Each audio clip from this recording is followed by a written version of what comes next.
it. No one who's in the audience should be recorded by that, though if that's something that makes you skittish anyway, it's just going to be to post to our Apogee YouTube channel for people who can't make it here. But I'm so excited for the folks who showed up, and I am so excited for the people who will inevitably watch this later, whether that be on YouTube or stumbling into the Zoom room a little bit later.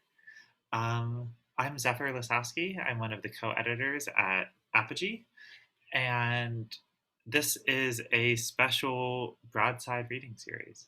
I know that Muriel, one of the other co-editors and one of the other people behind this Broadside, has a couple of words to say around the project and around this reading particularly. So Muriel, would you like to get going? Yes, welcome everyone to Apogee's Broadsides reading. We're so excited to round out our National Poetry Month celebration with a reading featuring some of our favorite contributors at Apogee Journal. Before we can begin, another reminder: we'd like to share this. We like to share that this event is live caption, and so if you want to view the captions, please click CC on your Zoom window to view. So thank you, Zeph, for the introductions. Just so you know, we're both poetry editors at Apogee Journal, a journal of literature and art that encourages the thoughtful exploration of identity and its intersections, including but not limited to race, gender, sexuality, class, and ability. We're really thrilled to present this Broadsides reading today, which is a project that came out of the uprisings a year ago after the murder of George Floyd. The events of the uprisings propel forth this very urgent question of how do we support Black writers and artists beyond just statements of support? What does material support look like in a sustainable way? This led to the creation of the Broadside and Tote initiative, which features the artwork of artist E. Jane on our limited edition tote, as well as poetry broadsides from Apogee contributors Kemi Alabi, Jasmine Reid, and Lisbeth White, who are here with us today. All proceeds from the sale of the tote bags and the broadsides go directly to the artists and the organizations that they selected to support. Throughout the event, we'll be sharing the link to our online shop where you can purchase these broadsides, and I really hope you do because they're absolutely stunning. So thank you so much for those of you who've supported us throughout this time. Without further ado, I think we'd like to welcome our first reader. Zeph, do you want to take it away? Happily. So I just pasted a link in the chat for further context around the broadside, and also a link to purchase one of the broadsides if you haven't done already. I am going to hopefully have a couple of them to show by the end of the reading. I made the mistake of not putting them by my computer desk, but there are links to both of those things in the chat if you want to purchase them during or after the reading. And I would like to introduce our first reader next. So coming up first is Kemi Alabi. Kemi Alabi is the author of Against Heaven, which is coming out from Graywolf in 2022. Which is a really big deal. It was selected by Claudia Rankine from the Academy of American Poets' First Book Award. And Kemi's poems live in The Atlantic, Boston Review, Poetry Mag, the BreakBeat Poets Volume 2, Redivider as winner of the 2020 Beacon Street Poetry Prize, and elsewhere. Alavi is co-editor of the Echoing Ida collection from Feminist Press 2021. I just saw it in a bookstore about a week ago, and I was so excited to see that book out in the world. Kemi also lives in Chicago and Illinois. They know that abolition is the only justice, and you can find out more at kemialabi.com, and I just pasted that in the chat as well. So please welcome Kemi. Hey everyone, I'm so excited to be here.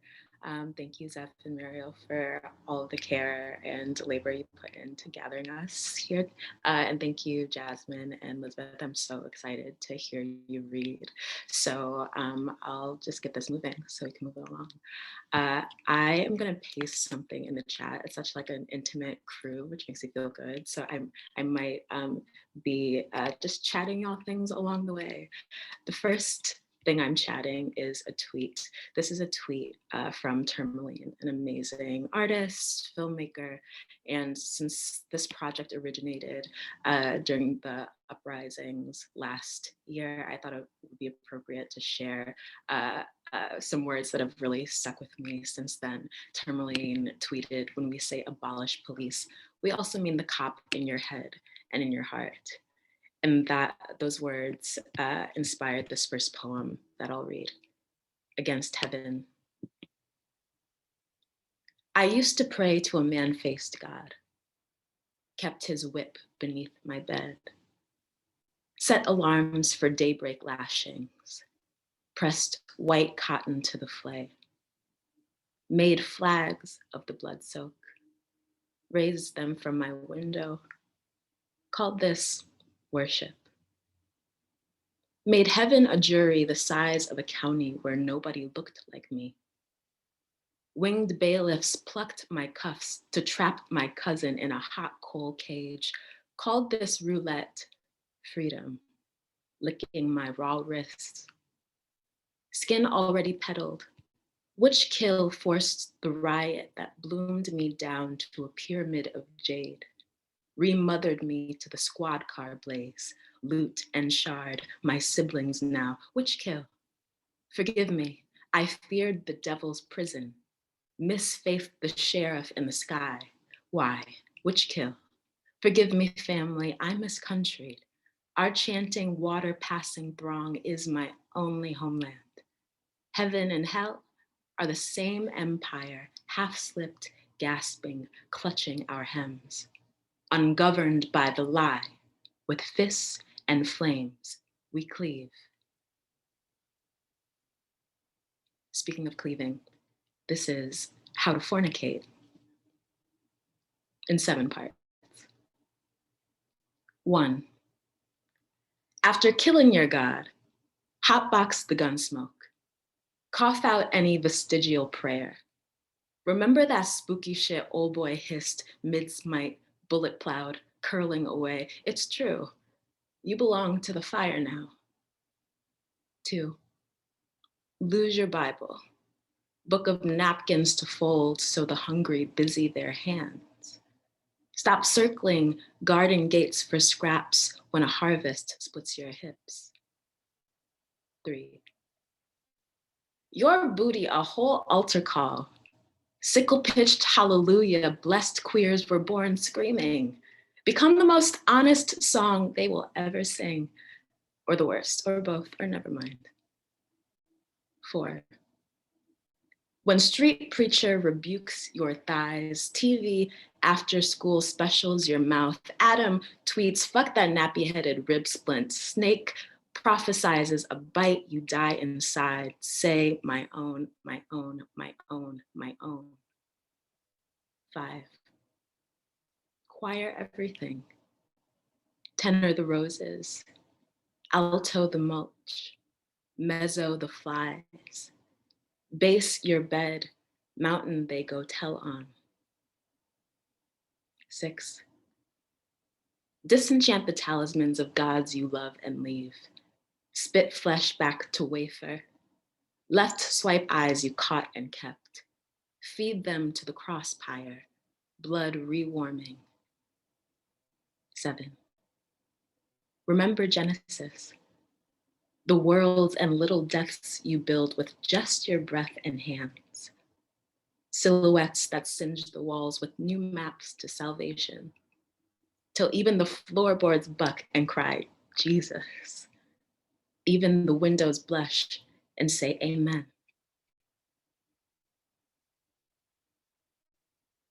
More blushing in this next poem, perhaps. This is A Financial Planner Asks About My Goals, or Golden Shovel with Cardi B's Money.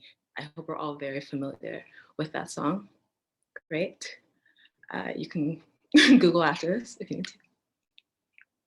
A financial planner asks about my goals. Never touch starved again. Forever a chub-bellied baby sexed big. Skin a heat-mapped catalog of hands, still wet, still grasping, still blood fat. Behind every steam-slammed door, play plush beds as good as checks, whole homes stitched with only these rooms, only this near rip big. Kitchen table, perfect island for the stranding, meals propped heaven large. Backyard, a honey-dripped grove named Eden, ripe land of no bills. Whatever drops first, spice adorned, sauce slicked back to front. Splayed open slow, tempting a spill, grateful to be devoured like I'll make my giggling groommates. Spit-tethered hips churned tender, flipped down, smeared open mouths, or whole wedding cakes, or any drown we like. Just measure by the fistful how thick this slick can coat a sigh. Add 10, and that'd be balm enough to dizzy trip my lonely and her cartwheels. Speaking of the lonely sleep through winter. I say hunger and mean your hands, bitten to bone seed, bandaged with bed sheet and the night while 2 states over, a mouth, ready soil, says your name. Next June's lover speaks the harvest, your rich, vowel tender song, but for the neighbor, more hello than amen. Not yet a whole book of Psalms. Choose this, not your bare room, your self-vacancies. Unlearn empire's blackness, night spun savage, space cast empty when really a bomb slicks the split between stars. Really, hip thick spirits moonwalk across the lake ice, maps to every heaven gauze the trees in velvet between that green bright spectacle of bud and juice and dust. I'm saying there's no such thing as nothing. Try and try, you'll never disappear. I say hunger, mean hands you think empty, though everywhere, even the dark, heaves.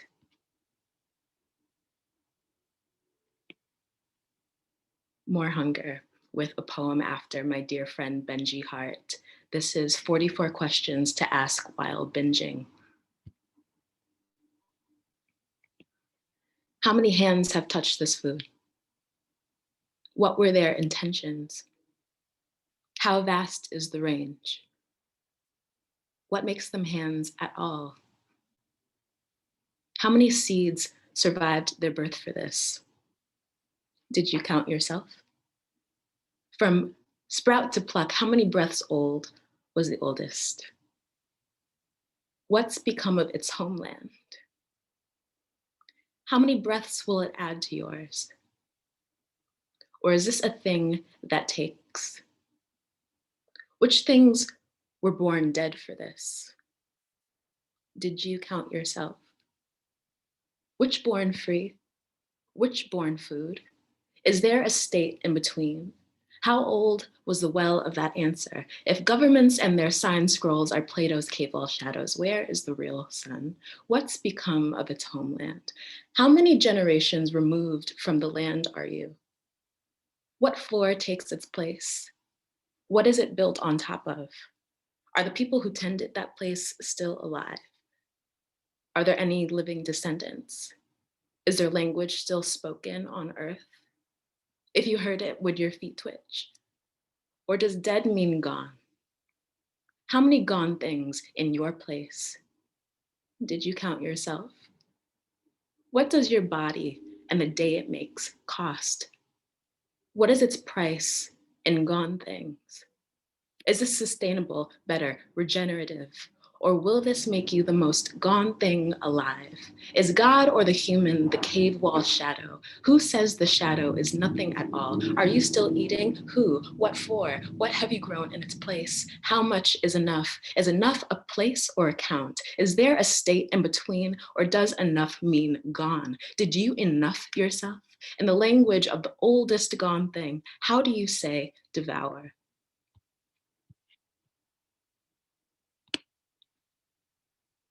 And on to more gone things. This poem is on a broadside that is being sold, and proceeds will go to Brave Space Alliance, an amazing organization in Chicago, Black trans-led organization building power for Black and brown trans folks, especially on the south side of Chicago. Appreciations to Apogee for making it a broadside, making it so beautiful. If you would like a poem about, a surreal poem about intergenerational trauma in your home, it can be yours. This is Catatonia Mercy, or What I Learned from Mother.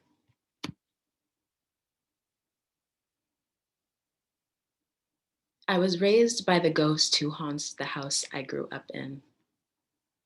She calls at least once a week. Are you okay? Yes, it's sunny, I say from the closet, curled between a suitcase and the wall.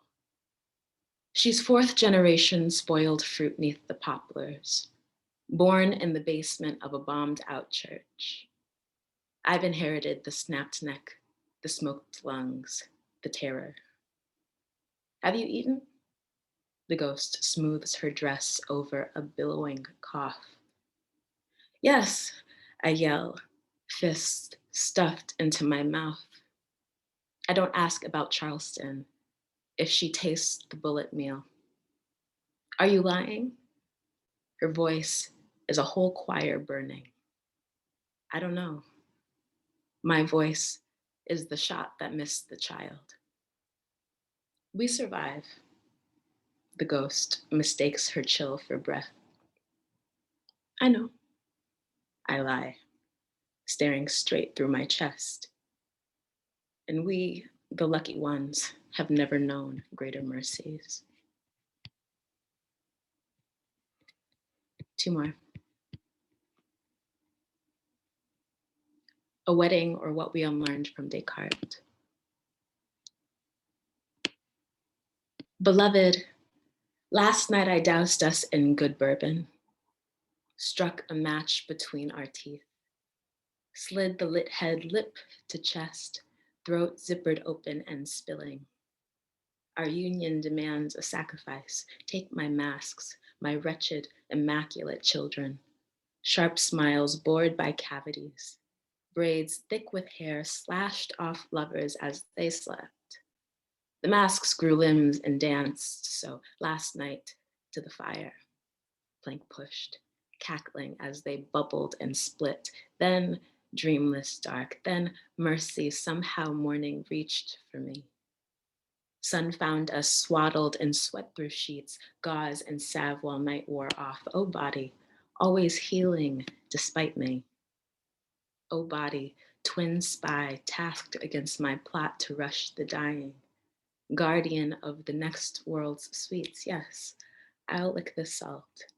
Yes, I'll wait our turn because today we hold hands, mother each other, bathe in warm coconut oil. Our union, our long baptism, oh body, all I forced you to know of thirst. Yes, body, you are owed a whole lake. Yes, body, I'll kiss our wrists, hold them to our ears, and spend our days losing to the waves.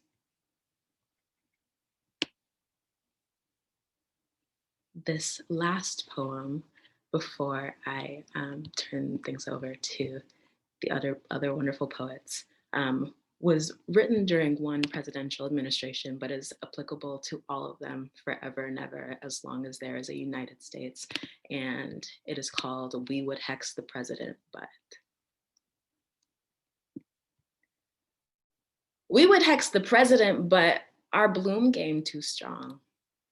Altar stays, red candle, cinnamon lit, sweet flicker cracking into prance stays, portal door warmed ajar, spell flung dark words.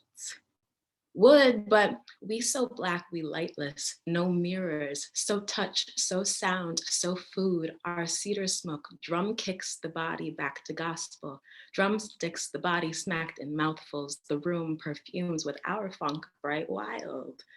Wood, but our skin greens, plush mothers crooning, cackling, juice dripping, and this just our first slow branch ascending. Wood, but there's neighbors to dine and unstranger, root bind into kin, a nation of misalphaed wolf carcass to climb through. Would hex their new head, that never man, rot reeking the soil, but who would feed these seeds? That wet orange howl, just compost slime returning. The sky glows red candle. Air soots and sludges dark words, and still our funk bright wild, block by block, our tangling. We would hex the damned born dead, but billions still alive, cord and alive, threshed concave and still sweet flickers, wood, but who needs these feasts? Thank you.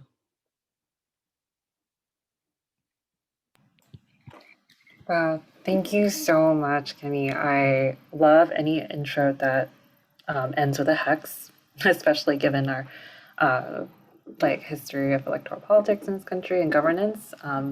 Feels like a very adequate beginning for this. And as far as having broadsides up in my space that features intergenerational trauma, that is the only thing that I know. So I see nothing wrong with that, and I encourage you all to purchase a copy of this poem, Catatonia Mercy, which Kemi performed just now.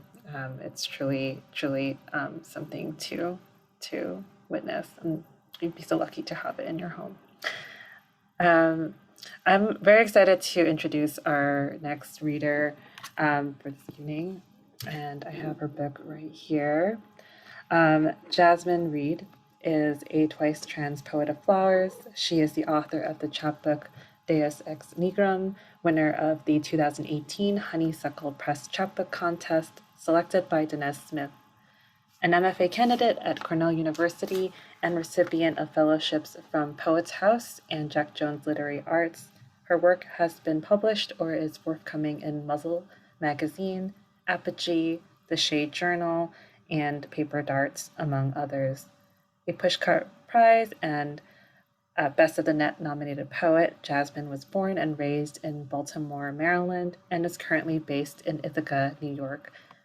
You can find her at readjasmine.com. Please welcome Jasmine. Hi, everyone. It's lovely to get to be here with you this evening. Thank you so much, Muriel, for that beautiful introduction. Seeing you holding my book is such a tremendous treat and balm and joy. Thank you, Muriel, Zephyr, for organizing this event and for designing the beautiful broadside, which makes me so happy to get to hold in my hands and have in my home. I also want to thank you three, and as well as the poets that are reading with me, as well as the folks that I mentioned, Muriel and Zephyr and Joey, and everyone at Apogee for holding me in language and in generosity in the publishing of my poem, and then the kind of making it differently tangible by way of the broadside, and for having me here tonight. It's such a treat to get to be here. Yeah, and so with that, I'd like to move into a bit of, I guess, kind of table setting for the reading, which will be pretty brief. So I'm going to read a few poems from my chapbook, Deus Ex Nigrum, and then I will read, oh, thanks, Joey. And then I will read a series of poems from my manuscript in progress. I'm not ready to share her name just yet, but I will tell you a bit more about her when we get there. I think that is about it. I will also say content warning for discussion of suicidal ideation, childhood abuse, and domestic violence as well. Secret name, yeah, I'm not ready to, she's my baby, and I'm not ready to like push out into the world, you know. Okay, so I'm gonna read just a few poems from my chapbook, Deus Ex Nigrum. A word on her is that Deus Ex Nigrum is Latin. It's a kind of play on the phrase Deus Ex Machina, which means God out of the machine, and it's a way of describing when in a narrative at the end, there's a kind of plot intervention that resolves something that was previously unresolvable. For example, you know, the main character wakes up and there's the, oh, it was all a dream moment. And so my, I guess, kind of filtering of that language is Deus Ex Nigrum, meaning God from or out of the Black. And this book could also be called Alternate Ending. So the first poem that I'm going to read is called Instructions for the Moon, which I think the title gives enough of a sky for the thing to hop in, but I would just also like to invoke or offer the language of invocation.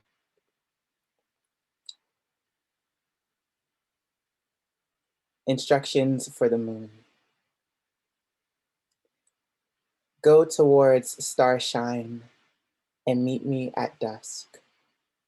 Tell me how blue you black this body, this whole coliseum of dust. Take my stilled battlefield, pounding rain over bruises, pulsing. Now a field of heartbeats, open the window and let your yester shine in. We, too, exchange whole crops of bright. You make the wind worth swaying to. Here, my ear dip the brightest point of the constellation you utter with the wet of a tongue-sized interstellar touch. You bring out the sea in me. So wade in this.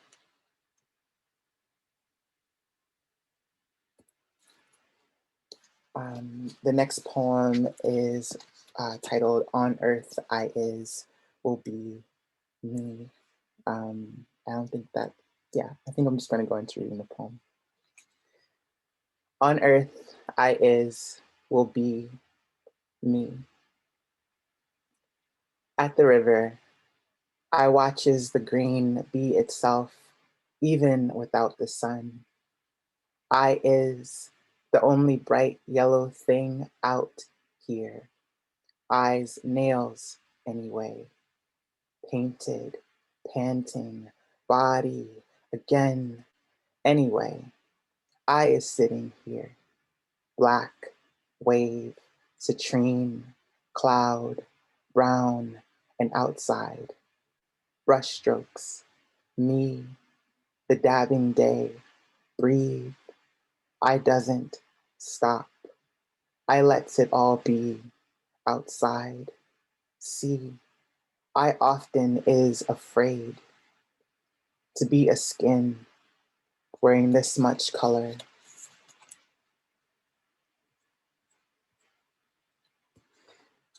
So the final poem that I'll read from my chapbook is the last poem that appears in the chapbook, and there's a kind of reversal or bracketing that happens in the poem in which the title is also functioning as the last line. So I will just read her and you'll hear the title as she appears. I am not born, instead flower. I am not dead, instead winter. My roots wantonly suck the soil. Wind leans close when I speak. I am here. It is spring. Jasmines everywhere. Okay. So title of the poem, Jasmines Everywhere.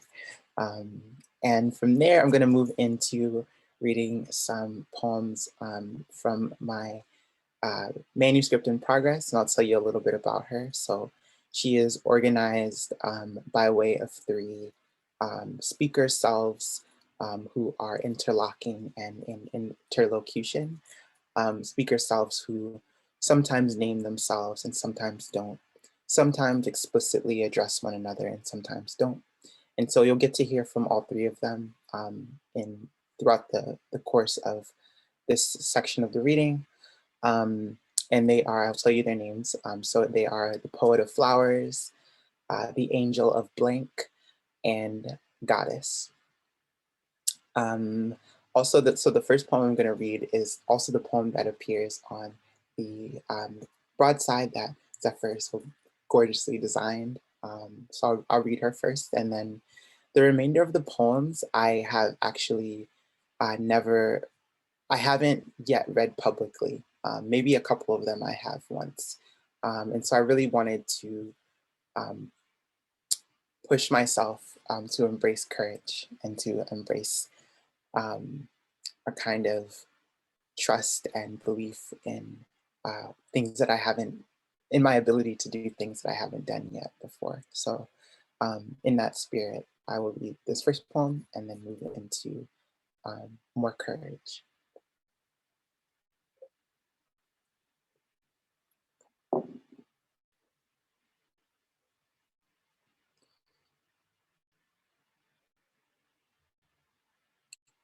Chromosome death in a blood garden.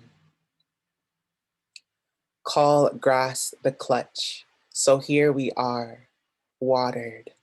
Mom ripped too, what hands hold, tinker fertile remaining. Blood let to blood left, a daughter shed, under earth, dirt, dirty, pissed on, dead as devil, dance on devil, stomp, stamp, scent with broken neck, what you get, blood, blood, breath, X'd over, fecund, fecund, X marks the end, X marks begin.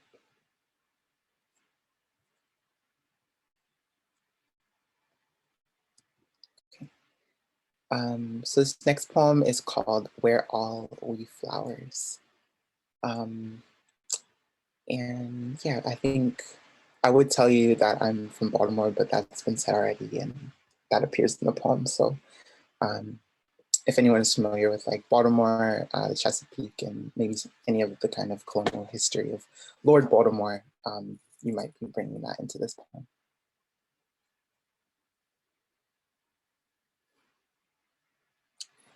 Where all we flowers.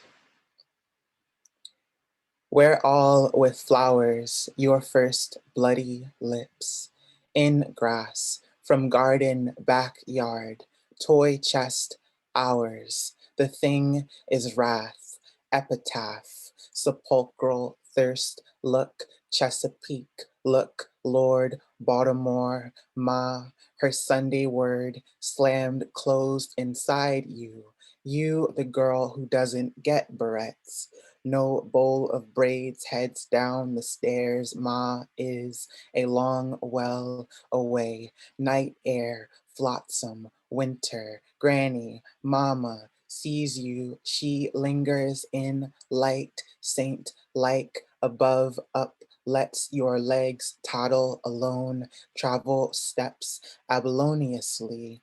You are slipping already out of mother harbor, baby blue, your body whirl, struck by every knuckle. Ma, ma, ma, no daughter of pearl.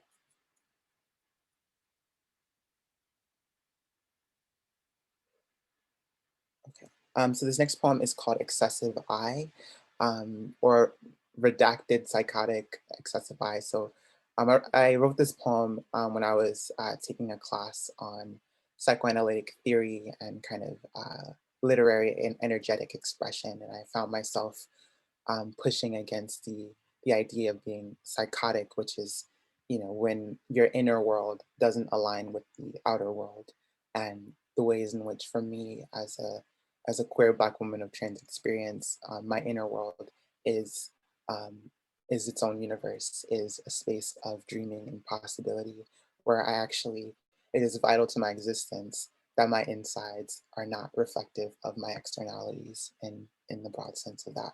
So I redact the psychotic and assert the excessive. Excessive I.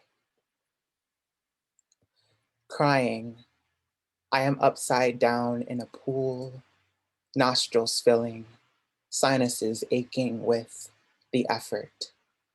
Tenuous pressure system, liquid interjected, liquid projected, flail at the hips and knees.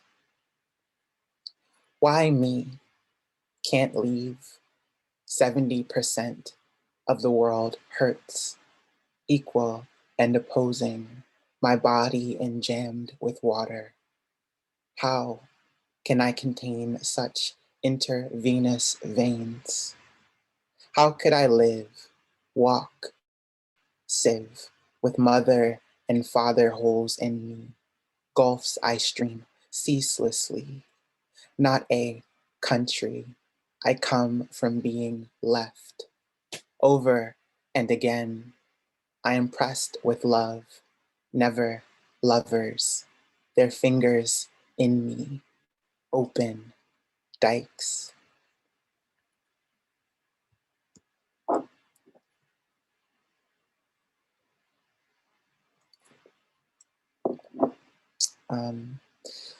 This next poem is titled, I Pledge Allegiance to the Trees.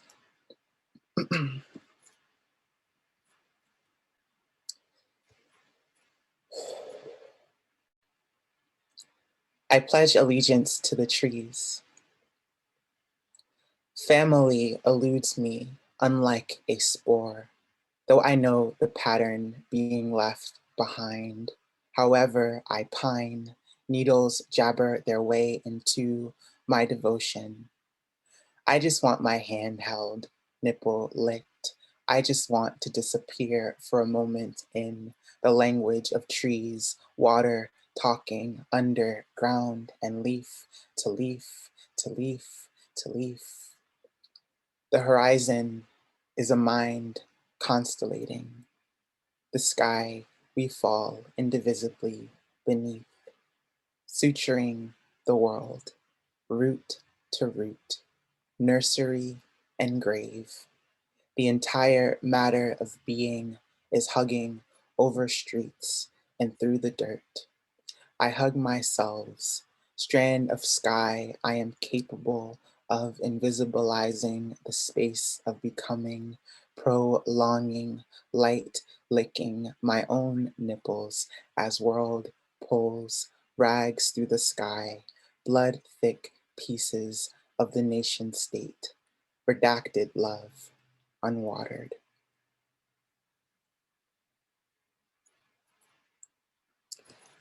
Ars Poetica. So an Ars Poetica is simply a poem about why the poet writes poems.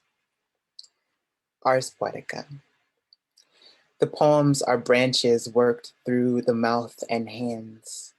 A nest, a nest, a limb work I can lie down in, get up from.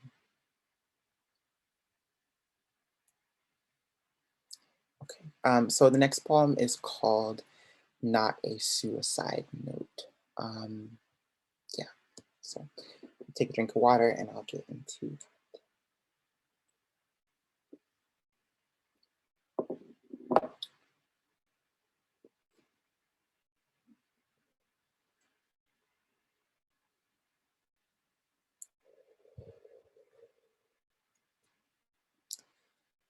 Not a suicide note.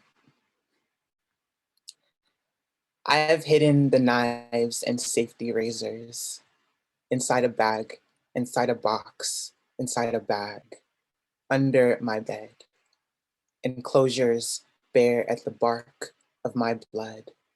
Disclosures keep these gallons in case the tree clovers have not yet called. I am urgency, the measure of my hands from a blade, my feet from the lake, my brains from the bathroom sink. Listen, I will not list my passwords and apologies. I will not tell you to bury me where the dirt can eat me, nor to shoot me into the nearest stellar nursery. I will not tell you of the gutter rat my mother has called me, nor the porcelain where my father's hands have sent her front teeth. I am not from here, after all, and was born like infants unsuccessfully murdered into the wrong in this world and learned the salvation of dirt and sewers, something like resuscitation. To have been sent here, I must be the angel of something, shoving away blades and giving them skins to live beneath my dreams. I must be the angel of something. Sing, sing, the stars and warm dark in my knees, infant goddess, little universe, some, where blooms the common factor of my breaths. Jasmines grow in threes. I am, I am, I am. And just a quick aside, that was like such a incredible note for me to find that not all jasmines, but there are specific species of, or genus or whatever of jasmines that do grow in threes. And I'm working in this manuscript with these three speakers, and it just felt like, like I do exist. So a few more poems. Okay. Epivisage from the Angel of Blank. Already devastated out of language. A Martian, and yet I march more mother than mutter. Sad nutter she is, the poet of flowers, engorged by gorgiosity, where with all her sound goes lunar over the stars. Each word a sister moon, passing light into constellation with dark side. There is great darkness and grave darkness. An adjectival be is sometimes sorrow. To borrow and bling cannot forever. Yes, a stellar nursery of earth is likely necessary. More place than person, the divine. She would make a garden of a single tree. Pit o me, a denizen of gong. Another gone, she sheds, she says, she leaves, she leaves, she leaves. I am not the blank of blue. I am not the ambient above. What capital celestial combinate G? I untheorize gravity. I am elsewhere in the water, drink, come brackish, come busting the enlightenment of a neuronic no. Come poet, come infertile flower, grieve in the green, intervene of us, and we will leave this never now. This nothing more dust than dust. Earth, girl, she is everything's grave. Reader, be where your bones loam. To this wholehearted sunder, in goddess, we must.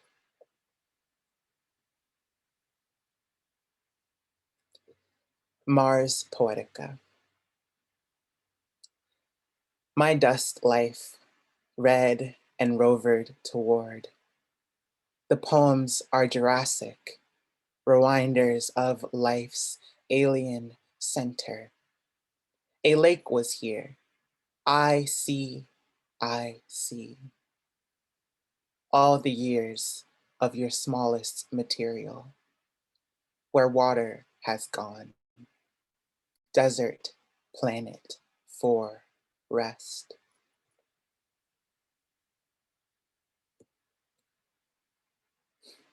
Redwood Forest.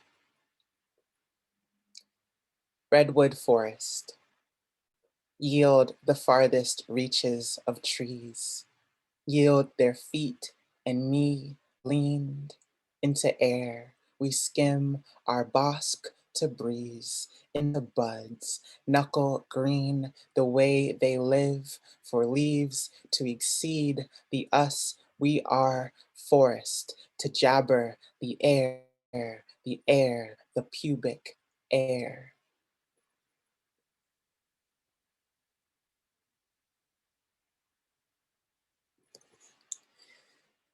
She harvests herself. Let me take.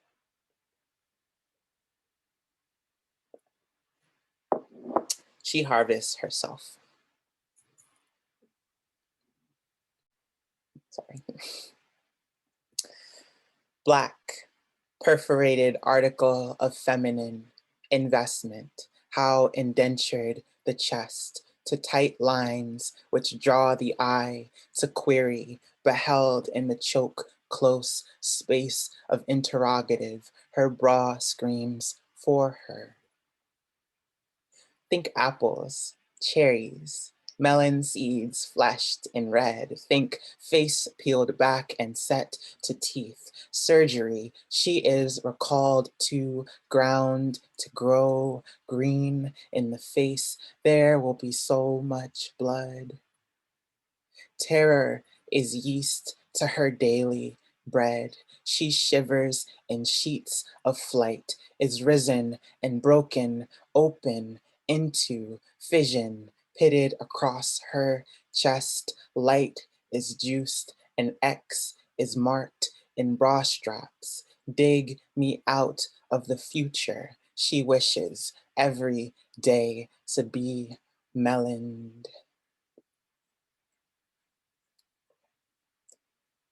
Okay, I hope I'm doing okay on time, but just a few more short poems. So these next two are maybe twins, because I consider all my poems to be sisters, so maybe these are twins. This first one is called Puberty 2. The number, shout outs to Mitski. Puberty 2. Little commas of hair, how patient you have grown. In your near vellus winging of air, breath as ineffable feathers, sentence long as skin, legs lift to the mouths of skirts, claws after legged claws, punctuated with wave crests frothing wide as birth, my girlhood, an unabbreviated breeze. Puberty 2, this time T-O-O. Puberty 2. Little factories of flesh, ripenesses, acolytes, you are babbling dermal sheets with blood, melon, gelatin, risen sweetness.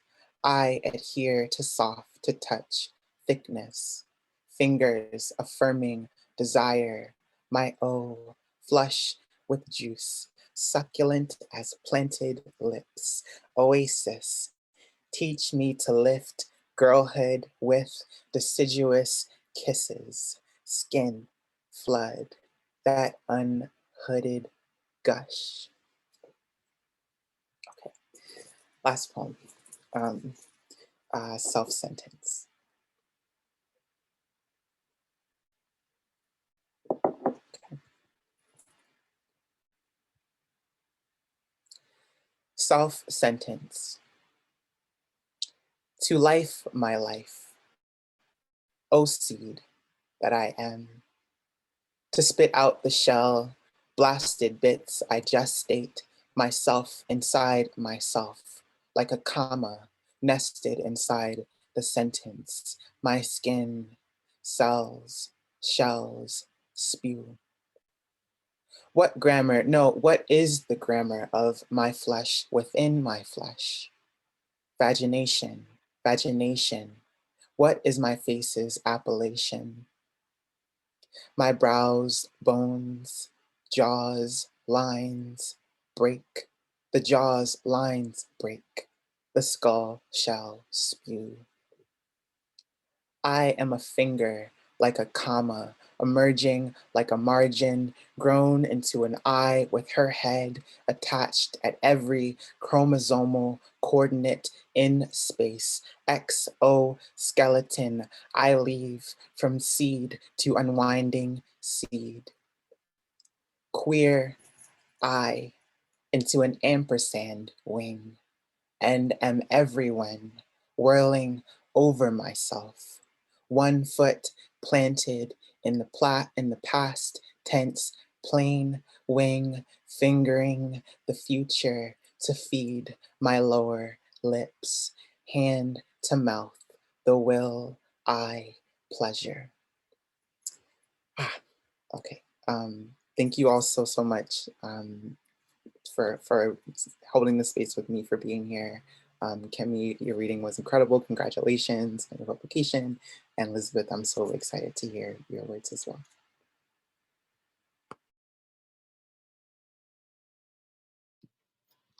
Thank you so much, Jasmine. I'm going to introduce our last reader for the night, and then we'll have some closing remarks after that. And there have been links in the chat so far to purchase broadsides. If you haven't already, I can also link to Jasmine's chapbook, which is incredible, and the Echoing Ida collection as well, which is also really, really phenomenal, that Kemi was an editor of, if those are things that you'd be interested in getting. Thank you so much for putting that in the chat, Muriel. Our last reader for the evening is Lisbeth White. Lisbeth White is a poet, expressive arts therapist, and elemental healer. Her work has been published or is forthcoming in Obsidian, Literature and Arts in the African Diaspora, The Rumpus, Quelly, Fire and Rain, Eco-Poetry of California, Apogee Journal, and elsewhere. In both her creative and healing work, she explores and celebrates the poignant and potent relationships between Black women of color and the natural world. I'm so excited to hear her read. Hey, thank you. I want to start, I think, just by echoing gratitudes here for Muriel and Zephyr for supporting this initiative. You know, the world is the world, and it's really hard sometimes. And when I'm overwhelmed, the way that I found is the way that I can come back to myself, and grounding in kind of my purpose is that I think of, okay, well, I just got to make sure that the communities I love are cared for and tended to. And so this Broadside initiative, I felt cared for and tended to, and then it also supported me in caring for and tending to one of the communities I really love that also cares for and tends to other people. So the sales from my Broadside are going to Acorn Center for Restoration. And it's also a Black trans-led organization that uses the healing arts from the Black and African diaspora just to support our world. So thank you for allowing me the opportunity to support, to have the ripple out support. It feels really precious and nice. And thanks also to Kemi and Jasmine. I always feel so fulfilled and uplifted after hearing poems. It's such a weird, like, poetry nerd party for me to hear other readers. So I appreciate you sharing your voices. So I just have 3 poems to read because I am really not good at timing myself. And so I tend to err on the side of listing shorter poems, but these poems are kind of long too. So I don't know, we'll see we'll see what my timing is like when we break even. I think I can just introduce each of these poems, or these poems as a whole, through letting you know my kind of trifecta of obsessions in the world of poetry, which is ancestry, relationship to landscape, and healing. Like, these are the things that just come again and again and again. As much as I try to write something else, this is what happens. So this is my world of exploration here. I'm gonna start by reading the poem that is actually available on the Broadside, which again, thank you for your design and creativity. It has wings on it, y'all. I love it. It was really fun to do that. And I'm kind of like, why aren't all my poems posters? But this poem is for my dad and about my dad, who grew up, as a young Black man in the Jim Crow South, and then migrated all the way out here to the Pacific Northwest, where I am now. And so I think a lot about what it means to come from a place of such overt segregation to go to a place with more covert segregation, and kind of the paradoxes of visibility and invisibility there. So this poem is called Myth Seminal. In the story, the people could fly, remembered a song from the beforeland, and when they sang, it lifted them up towards the sun and back across an oceanic ache. A story more new than Icarus, but still the wrong reference point for you, Dad. Sun already cresting your skin, and clothes dulled as brown mustard. That southern air holding everyone in the same thick drone and slow sap of blood, not so much song as militant cadence, your flight toward a wilderness aloof. Air so cool and thin, it kept you aloft the earth for years. How gorgeous the black of your skin, made matte under a new sky, overcast. It caught neither sparkle nor glare.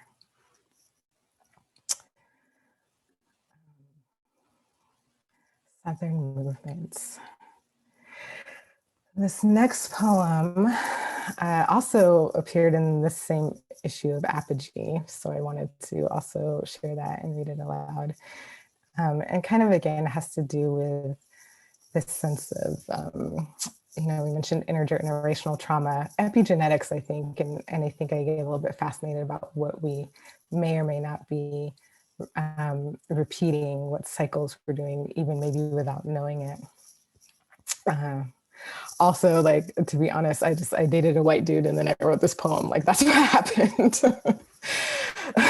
This poem is called Fixed. All my grandmothers knew how to sew. The black and the white both mended, made quilts of scrap, some patterned brightly into compasses, similar to how pathways were once plaited into hair. And one quilt, made specially for me, a child consumed by story. My white grandmother appliqued a Nancy, master weaver, to cover my dreaming body. Unable to master the patience necessary for threading, I thought this skill skipped my generation, but that desert February, Mikey and I crossed the Gila River to find hot springs, cradled by cairns. What we believe is a respite of water, though soon realizing river water is unregulated, temperamental maybe, wild is another word. And that paleness is fragile here, burnishing in a flow that scalds then ices. So he cleaves to sunburned grass, and I, darker, more woman, stay immersed, having long practiced how to breathe along burn or numbness, or both at once. Don't you see it? I want to ask him. The near translucent line, fishtailing present against what we always believed to be past. How our skins were constellated centuries ago, pinpricked specters of a long romanced fable, and yes, I want to touch him as if our light is untethered. Sometimes pretend there is redemption in my choosing, in the shuttle of my fingers through the sand-colored straight of his hair. It is inescapable, the weft of our inheritance, the skein of story raveled in my limbs. What is weaving, if not the crossing of any two forces held under tension? The begging whip stitch I make of tenderness, to loosen, to bind, to finish the edge. That is my interracial love poem. And I do have this one, the last poem, which I hardly ever get to read, so I'm excited to read it here for you all. And it definitely, you know, as much as I think about intergenerational trauma, I also think about intergenerational healing. And this poem was actually inspired by, let me see if I can grab the link. I think I pulled it up here. An essay by Harmony Holiday, what's up, who is an amazing poet and thinker and feeler in the world. And it was inspired by this essay called Reparations Begin in the Body. It's a look at why the first and most crucial poetic gesture for a Black poet in the West is a knowledge and mastery of her body. And so I think I read that title and I was like, yes, everything I've ever wanted to know. So I just posted it in the chat, y'all can look it up. But I often actually come back to this essay and think about it because of, again, like the world and where we're still at, right? I mean, I was kind of shocked when Muriel mentioned that this initiative started a year ago, because part of me was like, oh, right, a year ago, it's been a year, but it's been like no time, but it's also been forever time. And, you know, we're still negotiating being free in these bodies and what that means. And so I always come back to that, walking around in this world. So this poem is inspired by that and begins with a line from the title of that essay. And I really think of this poem as a healing spell. So I want to make sure that this is the offering that I get to leave with you all. The title of this poem is called Hallowing, or The Black Body Returns, with a line from Harmony Holiday.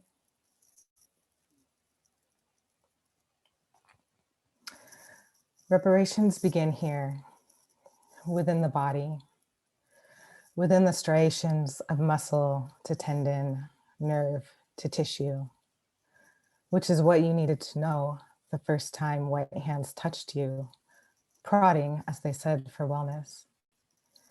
And what you have needed to know since then, as the body peeled open, calluses itself into thickness, secretes fluids shallow as stumbled waves, mute now, the tidal turn under steel hand of sky, an icy skin that is bare of itself. Sprawling also, the body that hurts as it grows, which at age 11 becomes a peacock-colored skirt in your walk, short, $12 a deal. The hips they see coming before you do. The cocooned hidden heart hanging pupa in the bowl of the pelvis, shifting color, afraid, compelled, enthralled. Blind, too, the body in its hunt for restoration. The braille of flesh becomes sharp and collapsing beneath your own fingers. Now you cannot be the softness you long for, but click against yourself. Ear turned inward, thirst crinkled tongue, and dry excavation, seeking a mouth to hold the body full and weighted as a holy word. holy like wreckage, holy like repair, holy like the eye traveling north in the sky. A mouth that awakens on the skin every story the world has written on the body, dreamt and redreamt each lunar cycle. The body, with its sex a sea wall, wild with salt spray, sacrament to the pious tongue. The body as a sky of dark stars. The body as the damp forest floor. The body as the only beauty that has ever continued to hold above and beneath you. Reparations, beginning in the body as seasons do, opening slow as clockwork, one spring loosing at a time its own wind of want, for the unhidden palm, the hand that does not move without invitation, allowing the wire of ribs to unfurl, reminding you what it is to float, to open the bounty balanced like a jar of honey on the hip bones, honey like what we offer the river for sweetness and favor, honey like forgiveness, honey down the body like a prayer. Down current is the sea, and in it the bodies of your grandmothers, and the swaying grace of hymns in their own dominion at last. It is not the hands of others that will keep you tuned to the body's artistry, but your own upturned, unclasped palms, sometimes plea, sometimes offering, sometimes acceptance. Only your hands to write it. The body, ridiculous and free as a praise song, echoing out of distance, humming itself next to the bones, singing in. Thank you.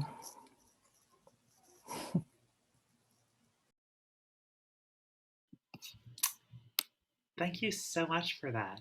Those poems were incredible, and I love the piece that you ended that reading with.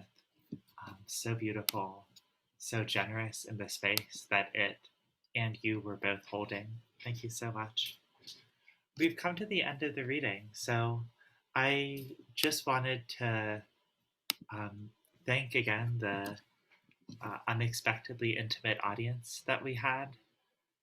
Thank you, everyone who tuned in or who is watching this later.